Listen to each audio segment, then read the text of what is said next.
ఆంధ్రప్రదేశ్ రాష్ట్ర న్యాయ సేవాధికార సంస్థ మరియు జిల్లా న్యాయ సేవాధికార సంస్థల ఆదేశాల మేరకు ఏలేశ్వరం మండల లీగల్ సర్వీసెస్ కమిటీ ఆధ్వర్యంలో మంగళవారం ఎర్రవరం శ్రీ సూర్య జూనియర్ కాలేజ్లో డ్రగ్స్ మత్తు పానీయాలు రోడ్డు ప్రమాదాల నివారణపై న్యాయ అవగాహన సదస్సు నిర్వహించారు. మండల లీగల్ సర్వీస్ కమిటీ ఆధ్వర్యంలో జరిగిన ఈ సదస్సులో Prathipadu court civil judge Katam Bhanu, panel న్యాయవాదులు బొగత శివ, అవసరాల దేవి, బి మధు తదితరులు పాల్గొని మోటారు వాహన చట్టం అమలు, ద్విచక్ర వాహనదారులు హెల్మెట్ ఉపయోగం, లైసెన్స్ లేకుండా జరిగే ప్రయాణాలు, సీట్ బెల్ట్ ఉపయోగం తదితర విషయాలపై విద్యార్థులకు అవగాహన కల్పించారు. ఈ సందర్భంగా వారు మాట్లాడుతూ చట్టాల పట్ల అవగాహన కలిగి ఉండాలని, ప్రత్యేకించి విద్యార్థులు మోటార్ సైకిల్ లైసెన్స్ లేకుండా, హెల్మెట్లు లేకుండా నడుపుతున్నారని, వీటి వల్ల ప్రమాదాల బారిన పడుతున్నారని, పోలీసులు కేసు నమోదు చేస్తే విద్యార్థులతో పాటు తల్లిదండ్రులు కూడా శిక్షార్హులవుతారని తెలిపారు. ప్రమాదాల నివారణకు తమ వంతు ప్రయత్నం చేయాలని విద్యార్థులకు పిలుపునిచ్చారు. నూతన చట్టాల పట్ల అవగాహన కలిగి ఉంటే ఇటువంటి నేరాలకు పాల్పడరని వారు అన్నారు. Panel అడ్వకేట్లు Bogatha Siva, Avasarala Devi, B Madhu, correspondent KVV Satyanarayana, principal Yelamanchili Sekhar, Ganta Sriram Prasad, Mantri Venkataramana తదితరులు పాల్గొన్నారు. అక్రమ రవాణా ఏం జరుగుతుంది, అసలు మనకు నిజమా అబద్ధమా, మీకు ఎవరైతే news knowledge, especially CEC group వాళ్ళు కానివ్వండి, ఎంపీసీ గ్రూప్ వాళ్ళు కానివ్వండి, మీకు న్యూస్ నాలెడ్జ్ ఉంటే కనుక, న్యూస్ నాలెడ్జ్ ఇప్పుడు ఏం జరుగుతుందంటే బీటెక్ సగం చదివి సగం చదవడానికి ప్రపంచం తెలియదు అని కాదు, తెలియకుండా మాయ మాటలు నమ్మేసేసి బీటెక్ చదవగానే ఒక కంపెనీలో రిక్రూట్ చేసుకుంటామంటే ఇంట్లో వాళ్ళ దగ్గర అప్పు చేసి 3 లక్షలు 4 లక్షలు తీసుకొని వాళ్ళు హైదరాబాద్ నుంచి వయా మలేషియా వెళ్తున్నారు. మలేషియా నుంచి చైనాకి మరియు బంగ్లాదేశ్కి అమ్మబడి ఇట్లాంటి అపార్ట్మెంట్లో కుక్కబడి దాదాపుగా 4,000 మంది బీటెక్ స్టూడెంట్లు అక్కడి నుంచి చైనా చేతుల్లో, తైవాన్ చేతుల్లో బందీలుగా గురయ్యి, మన ఇండియన్ స్టూడెంట్స్ అంతా ఎస్పెషల్లీ ఏపీ నుంచి సామర్లకోట నుంచి 7 ఉన్నారు, కాకినాడ నుంచి 40 మంది విద్యార్థులు అంతా బీటెక్ నమ్మి చైనా చేతిలో, తైవాన్ చేతిలో కొన్ని దీవుల్లో వీళ్ళ చేత ఇండియా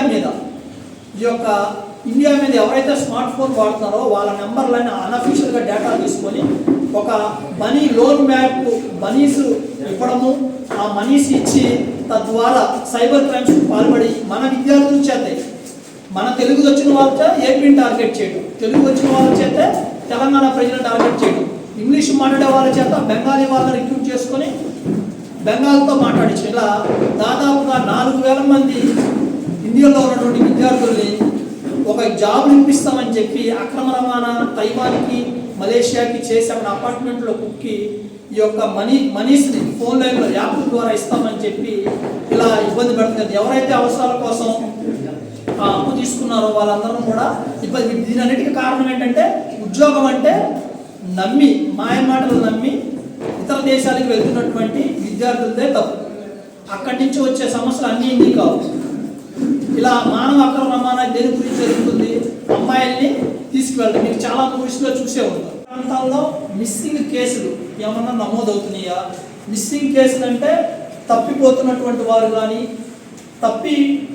తప్పించబడుతున్నటువంటి వారు కానీ. రీసెంట్గా యూనియన్ గవర్నమెంట్ అంటారు, అందరూ సెంట్రల్ గవర్నమెంట్ అంటారు, సెంట్రల్ గవర్నమెంట్ అనకూడదు, యూనియన్ గవర్నమెంట్ ఒక జీవో ఒకటి పాస్ చేసింది. భారత ప్రభుత్వం ఒక జీవో పాస్ చేసింది. ఏం పాస్ చేసిందంటే బయట ఎక్కడా కూడా బెగ్గర్స్ అడుక్కునే వాళ్ళకి డబ్బులు ఇవ్వద్దు అని జీవో పాస్ చేసింది.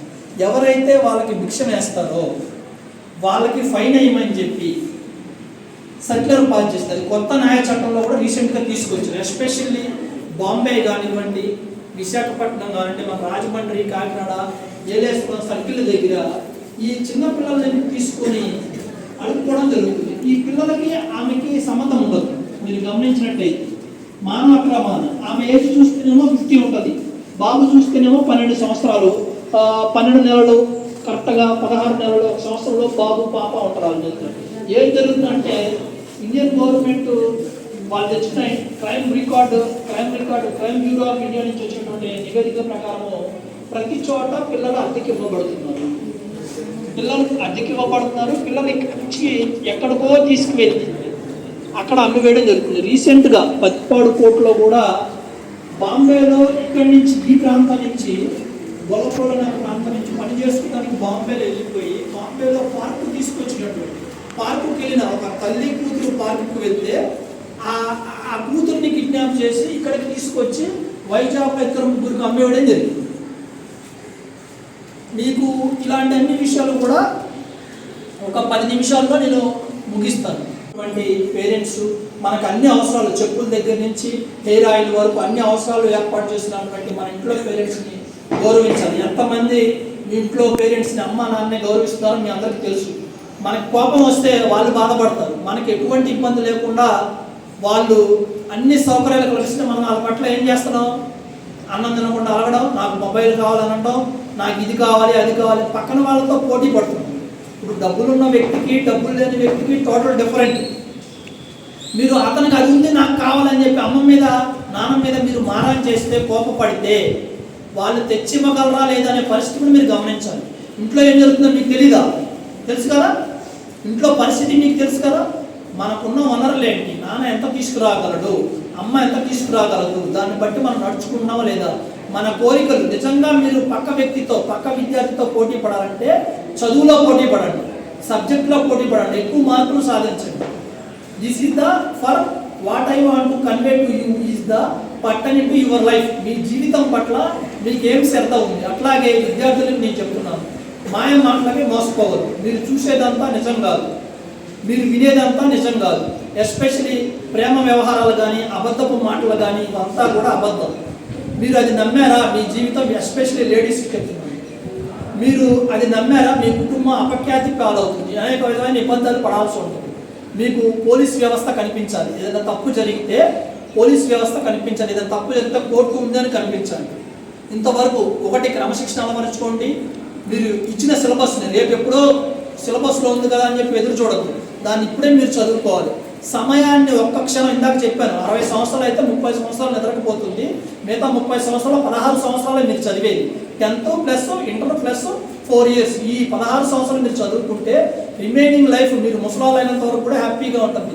ఇంకా మన తిరిగే ప్రపంచంలో మనకి నెగిటివ్ వర్షన్ని అప్లోడ్ చేసే వాళ్ళు ఉంటారు. ఇది చదివితే ఏముంటుంది, అది చదివితే ఏముంటుంది, సిఈసి చదివితే ఏముండదు, బైపీసీ చదివితే